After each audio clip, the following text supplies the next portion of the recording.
मैं अपने देशभक्त, देश प्रेमी, चाहे वह हिंदू हो, मुस्लिम हो, सिख हो, ईसाई हो, सभी दर्शकों को हम हाथ जोड़ के नमन करते हैं, प्रणाम करते हैं। दोस्तों, आज हम आपके बीच आए हैं बांग्लादेश में हो रहे हिंदुओं पर अत्याचार को लेके। दोस्तों, जैसे कि आप सब जानते हैं कि 18 दिसंबर 2025 को दीपू चंद्र दास को और उसके ठीक एक सप्ताह के अंदर 25 दिसंबर 2025 को अमृत मंडल की हत्या बांग्लादेश में जिस प्रकार से हुआ है वह पूरे मानवता को शर्मसार करती है।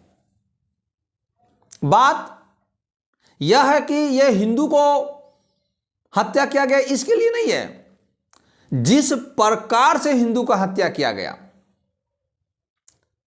जिस प्रकार से मॉब लिंचिंग किया गया, जिस प्रकार से भीड़ ने आकर उसकी हत्या की, उसको नंगा किया गया, पेड़ से लटकाया गया, फिर किरासन तेल डाल के उसको जलाया गया और यहां भी उसका पेट नहीं भरा जिहादियों का, तो उसने मरे हुए, आग लगा हुआ शरीर में लाठी से मार मार के अपनी गुस्सा जो है मरे हुए मृत शरीर पर निकाल रहे हैं। ये बताइए, ये किस प्रकार की मानसिकता है? हम आज जन जागरण के मंच से हम लोगों में हो रहे उत्पन्न मानसिकता को लेकर चिंतित हैं। घटना हुआ, ये किसी भी एंगल से शोभा नहीं देता है।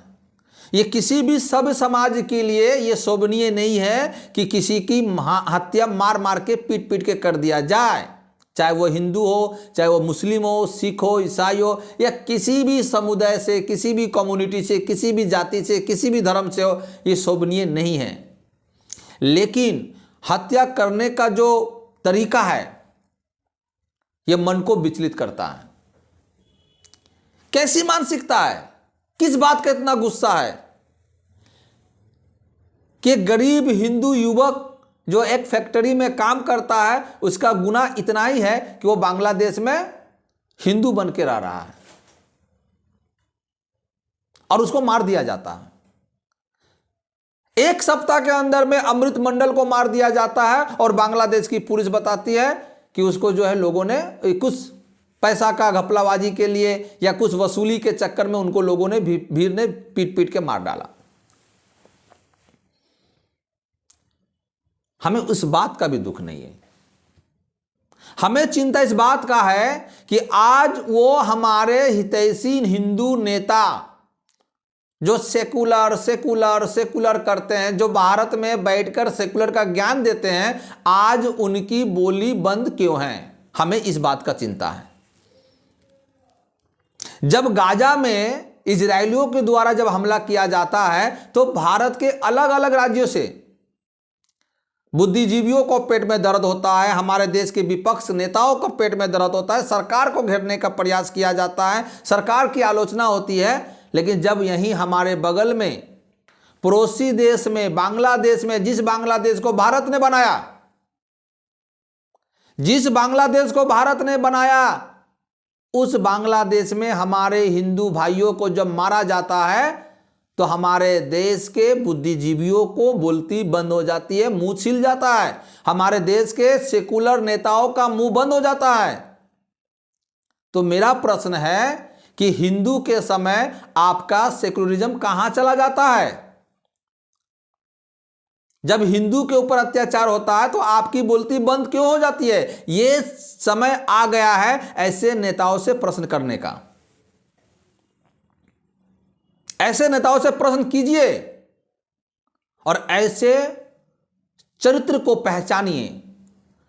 पहचानने का सही वक्त है, क्योंकि अब इनके दुम पर पैर डाला जा रहा है। आज तक ये जो किए सब हिंदुओं ने बर्दाश्त कर लिया। आज जब उनकी पूंछ पर, उनकी दुम पर जब पैर दाब रहे हैं तब तिलमिला रहे हैं। अब आप कहेंगे कि आप दुम पर पैर डालेंगे तो तिलमिलाएंगे, क्यों नहीं? तो आप बताइए, जब आपको मारकर आपको घर से बेघर कर दिया जाए, आपकी बाप और दादा की संपत्ति को किसी के द्वारा छीन लिया जाए, और जब आप शक्तिशाली हो तो क्या आप अपने बाप दादा की जमीन को छुड़ाने के लिए प्रयास नहीं करेंगे? और जब प्रयास करेंगे तो तिल मिलाएंगे। तो ये जायज है या नाजायज है, इस बात का विचार आपको करना होगा। जन जागरण के मन से सिर्फ जागरण करना हम लोग की जरूरत है। हम लोग को चेतन होना है, हम लोग को सचेत होने की जरूरत है। हमें जागने की जरूरत है, पहचानने की जरूरत है। आज जब हम लोग मार खा के घर में ढुक जाते थे तो हमारी आंखों की आंसू किसी को नहीं दिखता था, लेकिन जब आज हम हक और अधिकार छीन रहे हैं, मांग रहे हैं, हमारे बाप और दादाओं के जमीनों पर किया हुआ कब्जा से हम अपने जमीन को मुक्त करवा रहे हैं, तो इनको पेट में दर्द हो रहा है। और ये पेट में दर्द सिर्फ हिंदुओं के खिलाफ होता है, जब हिंदू पर अत्याचार होता है तो नहीं होता है।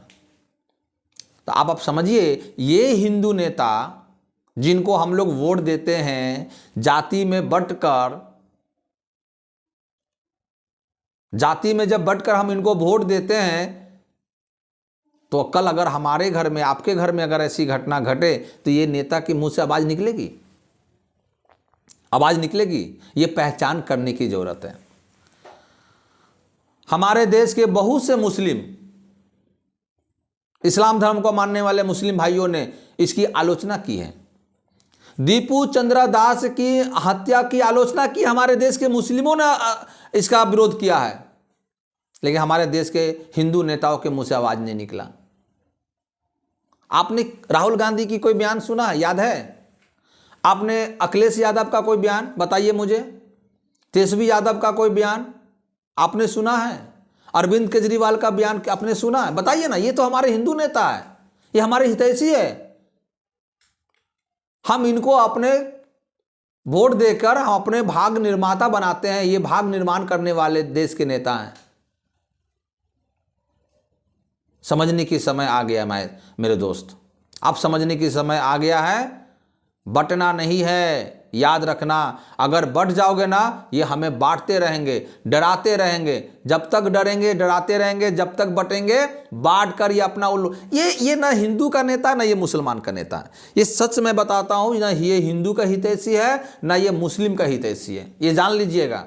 हम अपने मुस्लिम भाइयों से भी आग्रह करते हैं, ये मत समझिए कि मैं हिंदू के लिए बात कर रहा हूं, मैं ये मुसलमानों के लिए बात कर रहा हूं कि जो नेता मुंह देखकर फैसला करता हो, कभी किसी कौम का नहीं हो सकता।